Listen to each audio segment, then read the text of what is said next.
Muy buenas tardes, mi nombre es Amarilis Pichardo Toribio, matrícula 140-3216.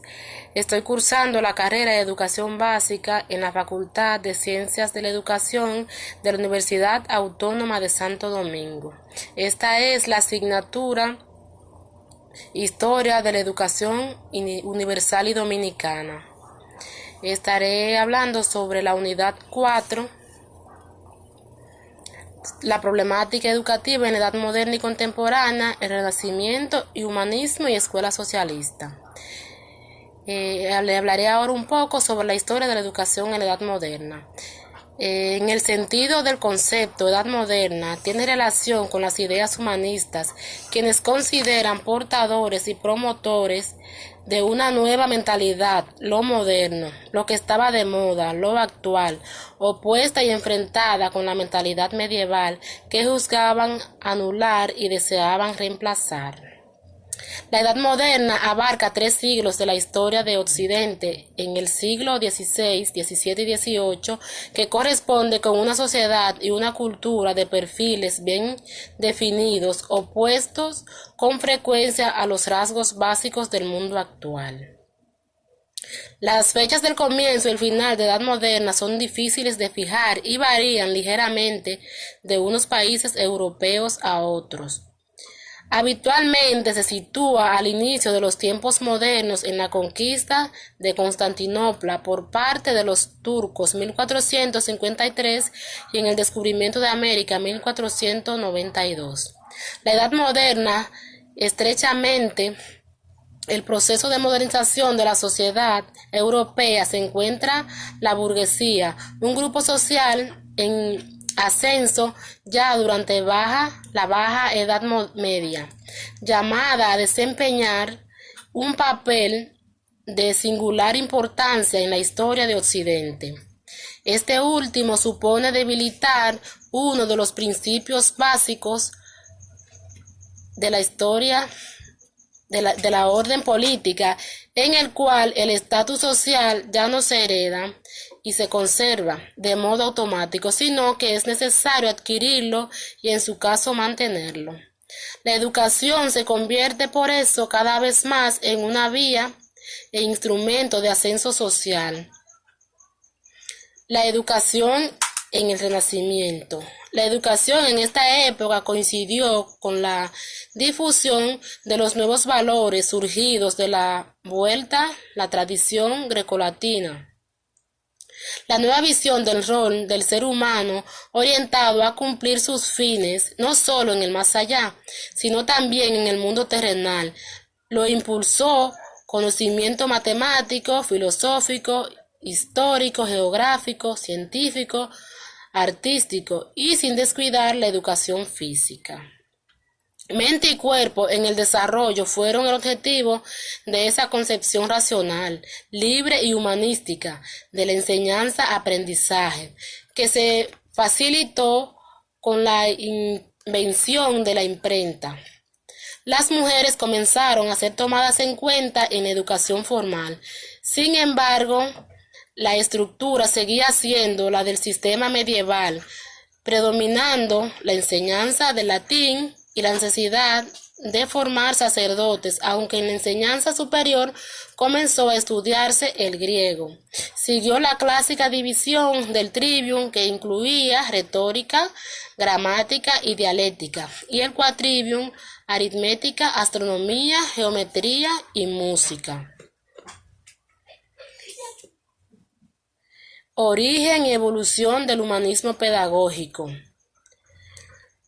El humanismo histórico es un movimiento cultural que marca el paso entre la Edad Media y la Edad Moderna. Alcanza su apogeo en los siglos XIV, XV y XVI y comenzó a declinar en el siglo XVII.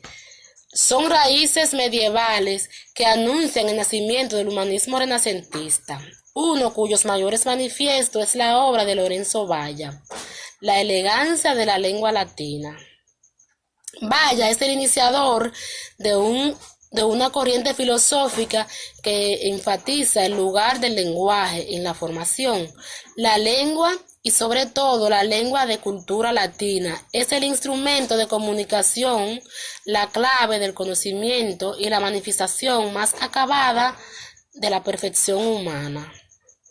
Los humanistas se caracterizaron por despreciar la enseñanza infantil y por establecer la investigación, y además criticaron los castigos corporales a los niños y adolescentes, los métodos monótonos.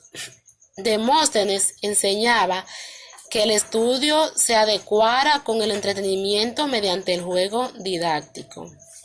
Exponentes como Erasmo de Róterdam también criticaba la antigua pedagogía y proponía métodos novedosos. Apenas aprendidos los primeros elementos, preferían que el niño fuera dirigido hacia el hábito de la conversación y que aprovechasen también el juego. Pero ahora se abre una nueva época de esplendor cultural en la que existe una clara conciencia de la lectura con los siglos medievales y la restauración de la vida intelectual. Pero los humanistas no buscan solo una renovación intelectual. Lo que preconizan realmente es una reforma de la vida y de las costumbres. Esta dimensión ética es la verdadera clave del humanismo y la que confiere un neto carácter pedagógico. El maestro alabe a los alumnos cuando dice algo correcto y corríjanlo cuando se equivocan.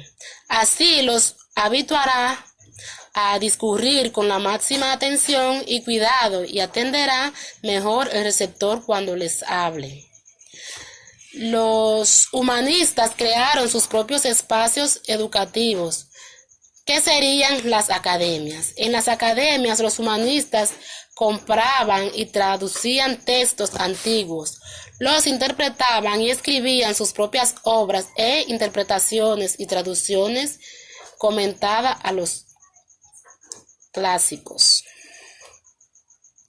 Se implementaron nuevas técnicas acorde al avance de la tecnología militar, la pólvora, el manejo de cañones y disparo con la escopeta. El caballero se caracterizaba por complementar la educación militar como el buen hablar, la moral, los buenos modales y el conocimiento de las leyes. Para los siglos XIV y XV comenzó a decaer, ya que la educación militar fue cada vez más compleja, dejando de lado la educación moral y conservadora. La educación de la mujer en la Edad Moderna. Si a la Edad Media la querella de las mujeres giraba en torno a la escolástica sobre la maldad y la bondad interior de las mujeres, en el siglo XVI, en tema de debate fundamental en los circuitos eruditos de Europa fue la educación de las mujeres. Durante los siglos XVII y XVIII se registra una devolución de opinión que la sociedad tenía sobre ellas. La formación intelectual de las mujeres en la mayoría de los casos es autodidacta, dada la existencia de centros educativos en los que los jóvenes pudieran instruirse. El siglo XVI, las niñas estaban autorizadas a asistir a la escuela de primeras letras con los niños, pero en las prácticas eso se aceptaba con dificultad. La Hermandad de San Casiano, que agrupaba a los maestros, se opuso a finales del siglo XVII a mantener los peligros morales y espirituales que suponía la educación mixta y exigió establecimientos diferentes para unos y otros. El resultado fue que donde se cumplió este concepto, las niñas se quedaron sin escolarizar, ya que la mayoría de los pueblos no tenían recursos suficientes para sufragar los establecimientos de la enseñanza. En 1768, Carlos III ordenó establecer casas de enseñanza para niñas y aplicó a su manutención los bienes de los jesuitas destinados a idéntico fin. Edad contemporánea. Es el nombre con lo que se otorga el período histórico contemporáneo entre la Revolución Francesa y la actualidad. Abarca un total de 220 años entre 1789 y 2009. Es una época caracterizada por las revoluciones y por grandes transformaciones artísticas, demográficas, sociales, políticas y tecnológicas y económicas. La ciencia y la cultura entran en un período extraordinario. Desarrollo y difusión, mientras que el arte y la literatura, liberados por el misticismo de las sucesiones académicas y abiertas a un público en un mercado cada vez más extenso, se han visto sometidos al impacto de los nuevos medios de comunicación de masas, escritos y audiovisuales, lo que les provoca una verdadera crisis de identidad que comienza con la impresionismo y los progresos se han superado.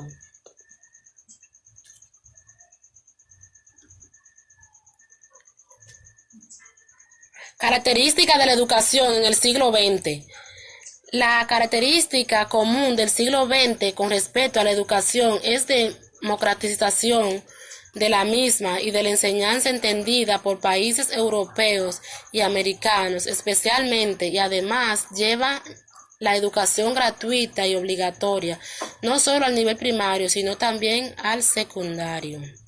Durante la primera mitad del siglo actual se han realizado considerables reformas a la educación, aumentadas después para darle los mismos caracteres fundamentales basados en los valores científicos y sociales.